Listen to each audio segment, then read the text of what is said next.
नमस्कार, मी ओंकार जाधव आणि तुम्ही पाहता नागरिक शास्त्र. पुण्यातला हिंजवडी आयटी पार्क असो, मुंबईचा वेस्टर्न एक्सप्रेस हायवे असो किंवा नागपूरचा वर्धा रोड, तुम्ही कधी ट्रॅफिकमध्ये अडकलात की तुमच्या मनात पहिला विचार काय येतो मला सांगा? की अरे यार, इथे एक फ्लायओव्हर हवा होता. सरकारलाही हेच वाटतं. शहरात कुठेही ट्रॅफिक वाढलं की सरकारकडे एकच रेडीमेड उत्तर असतं: फ्लायओव्हर बांधा. पण मित्रांनो, तुम्हाला माहितीये का, जगभरातले प्रगत देश आता फ्लायओव्हर्स पाडतायत आणि आपण मात्र ते बांधायला कोट्यवधी रुपये खर्च करतो. आज आपण समजून घेणार आहोत की फ्लायओव्हर ही खरोखर गरज आहे का, की फक्त डोळ्यांना दिसणारी एक कॉस्मेटिक सर्जरी आहे. चला, विज्ञानाच्या आणि अर्थशास्त्राच्या नजरेतनं हे कोडं सोडूया. पहिली गोष्ट, ट्रॅफिकचं खरं सायन्स काय आहे? बघा, एक साधा नियम आहे ज्याला आपण इंड्यूस्ड डिमांड असं म्हणतो. समजा तुम्ही तुमच्या बेल्टचं एक घर सैल केलं, तर तुमचं पोट कमी होतं का?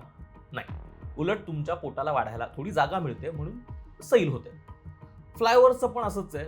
तुम्ही रस्ता रुंद केला किंवा पूल बांधला तर लोकांना वाटतं की अरे, आता रस्ता मोकळा झालाय, आता गाडी काढूया. जे लोक आधी बसने किंवा मेट्रोने जाणार होते ते आता स्वतःची गाडी काढतात. काही महिन्यात तो नवा कोरा पूलही ट्रॅफिकनं गच्च भरतो. मुंबईतल्या जे फ्लायओव्हरचं उदाहरण घ्या किंवा पुण्यातल्या नळस्टॉप चौकातल्या पुलाचं. पूल बांधल्यावर सुरुवातीला बरं वाटतं, पण 2-4 महिन्यात आपण तिथेच असतो, म्हणजे बंपर टू बंपर ट्रॅफिकमध्ये. फ्लायओव्हर हेच डिफॉल्ट उत्तर का आहे? हा खूप महत्वाचा प्रश्न आहे. तज्ज्ञांना जर हे सगळं माहिती आहे, तर सरकार फ्लायओव्हर्सवर एवढे खर्च का करतात, एवढं प्रेम का करतात? त्याची जवळपास एक 4 महत्वाची कारण. पहिलं कारण म्हणजे व्हिजिबल डेव्हलपमेंट, दृश्य विकास.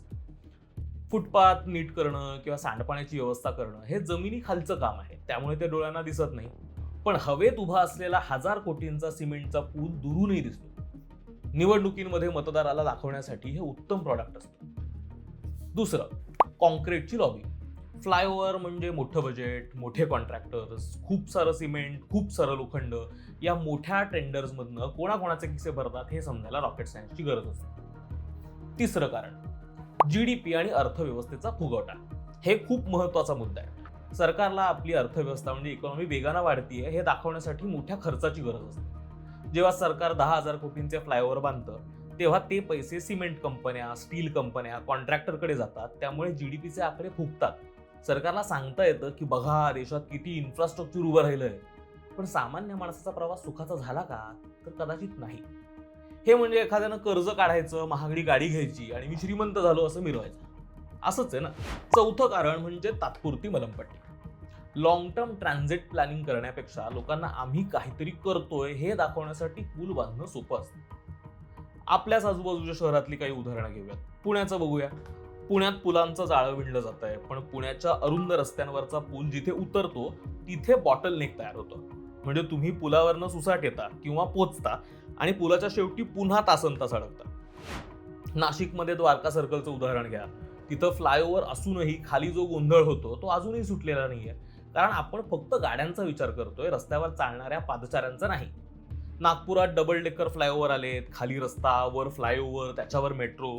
पुण्यातही होतंय हे दिसायला खूप फ्युचरिस्टिक दिसतं, पण सिमेंटच्या या जंगलात शहरांचं तापमान किती वाढतंय, त्यामुळे सामान्य माणसाला मोकळी हवा मिळतीये का, याचा विचार कोणी करत नाही. मग जर फ्लायओव्हर उत्तर नाहीये, तर मग उपाय काय? जगभरातल्या शहरांनी काय केलंय? पहिली गोष्ट, मास पब्लिक ट्रान्सपोर्ट. जर बस आणि मेट्रोची कनेक्टिव्हिटी उत्तम असेल तर माणूस स्वतःची गाडी काढणारच नाही. एका बसमध्ये 70 लोक बसतात, तेवढ्या जागेत फक्त 3 कार मावतात. विचार करा किती जागा वाचेल. सायकल ट्रॅक्स आणि फुटपाथ्स. युरोपातली शहरं बघा, तिथं सायकलसाठी स्वतंत्र रस्ते आहेत. आपल्याकडे मात्र फुटपाथ तोडून रस्ते रुंद केले जातात. तिसरी गोष्ट, ट्रान्झिट ओरिएंटेड डेव्हलपमेंट. लोकांची घरं आणि ऑफिसेस जवळ असणं, जेणेकरून त्यांना प्रवासाची गरजच पडणार. एक गोष्ट समजून घेऊया, फ्लायओव्हर म्हणजे फक्त ट्रॅफिकला पुढच्या चौकात नेऊन ठेवण्याचं साधन आहे, ट्रॅफिक संपवण्याचं नाही.